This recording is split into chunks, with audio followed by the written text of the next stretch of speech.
History में सबसे dangerous moment वो होता है जब सब कुछ शांत लग रहा हो, क्योंकि असली वॉर हमेशा अनाउंसमेंट के साथ नहीं आते। वो पहले मार्केट में दिखते हैं, फिर न्यूज़ में, और सबसे लास्ट में बॉर्डर्स पर। ठीक है। पार्ट एक में हमने शब्दों को समझा जो वॉर से रिलेटेड थे, जियो पॉलिटिकल से रिलेटेड थे। पार्ट टू में हमने वॉर को डिकोड किया। पार्ट थ्री में हम उन वॉर्स की बात करेंगे जो अभी लड़े नहीं गए। ठीक है। बट आने वाले टाइम में रिज्यूम हो सकते हैं, स्टार्ट हो सकते हैं, क्योंकि फ्यूचर का सबसे बड़ा सवाल यही है, पार होगा या नहीं। सवाल ये है, कौन पहले तैयार होगा। फ्यूचर में सबसे बड़ा सवाल हम ये नहीं पूछते वॉर होगा या नहीं होगा, सवाल ये है कौन पहले तैयार होगा और कौन पहले से तैयार है। ठीक है। ये अगर हम माने कि द इनविजिबल वर्ल्ड वॉर है, तो स्टॉक मार्केट स्क्रीन जो है हमारे सामने हमेशा फ्लक्चुएट करता रहता है। ठीक है। हमेशा कोई ना कोई एक दूसरे को ऑब्जर्व करता रहता है। ये वर्ल्ड जो है ना, वॉर टैंक से नहीं लड़ी जाएगी। इस वॉर में ना तो सोल्जर्स मार्च करेंगे, ना ही सायरन बजेगी। ये वॉर ऑलरेडी चल रहा है, सिर्फ नाम नहीं दिया गया। ठीक है। और इस वॉर में जो वेपन यूज हो रहा है, currency swaps, sanctions, tech ban, data control, supply chain disruption. जिस देश का ट्रेड रुक जाए उसके गन्स अपने आप चुप हो जाते हैं। वॉर का पहला कैजुअलिटी आज शोल्डर नहीं, ठीक है, कंज्यूमर होता है। वॉर जब भी इकोनॉमिक वॉर होता है तो सबसे ज्यादा त्रस्त कौन होते हैं? कंज्यूमर, ना कि सोल्जर। सोल्जर तो होते हैं जब वॉर रियल फाइट की जाए। ठीक है। अभी आपके सामने बहुत सारा एग्जाम्पल है, लाइक रशिया सैंक्शन करता है, रोयल शॉक, एशिया पाइवट होता है, चाइना टैरिफ ग्लोबल इन्फ्लेशन को बढ़ा रहा है, रेड सी टेंशन, शिपिंग इंश्योरेंस एक्सप्लोड हो रहे हैं। ठीक है।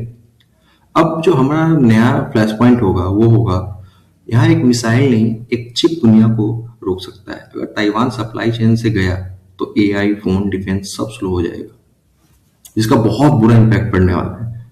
मिडिल ईस्ट सी लाइन्स की बात करें अगर हम, तो वाइल कम इशू है, ठीक है, रूटिंग ज़्यादा इशू है।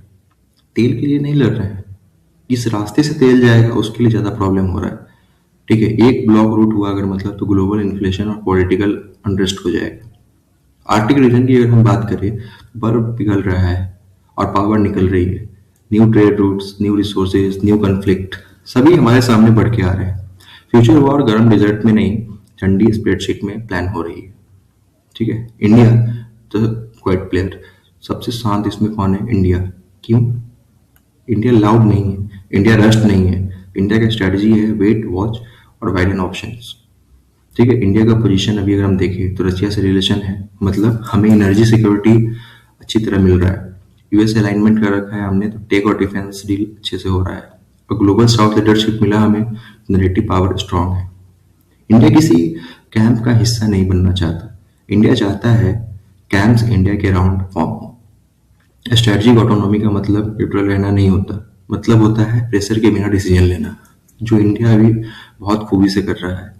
और इकोनॉमिक रिसेट की अगर हम बात करें तो 1945 के बाद जो वर्ल्ड ऑर्डर बना वो अब एक्सपायर हो रहा है।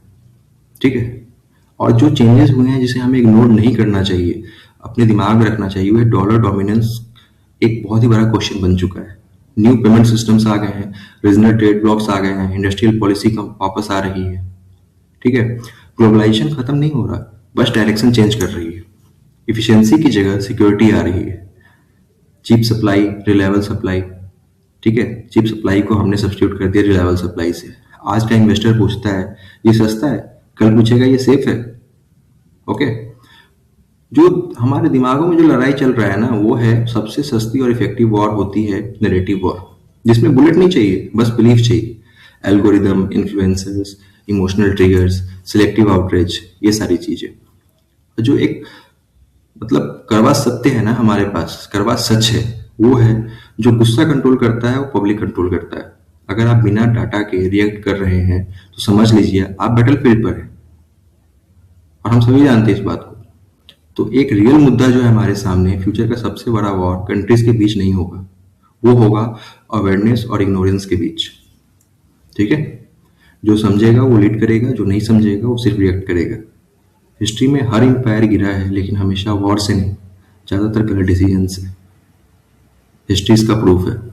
सो हमें, अगर आप चाहते हैं कि हम अगले एपिसोड में ये डिकोड करें फ्यूचर वॉर्स का एग्जैक्ट सिनेरियो क्या होगा, इंडिया 2035 पावर रोड मैप क्या हो सकता है, global collapse versus global reset क्या होगा, ठीक है, तो जियो पॉलिटिकल पार्ट 4 तब आएगा जब ऑडियंस से व्यूअर नई कम्युनिटी बन जाए। ओके, सो आप हमारे लिए कमेंट कीजिए, हम आपके लिए 4th पार्ट लेकर आएंगे। Thank you so much finish finance में बनने रहने के लिए।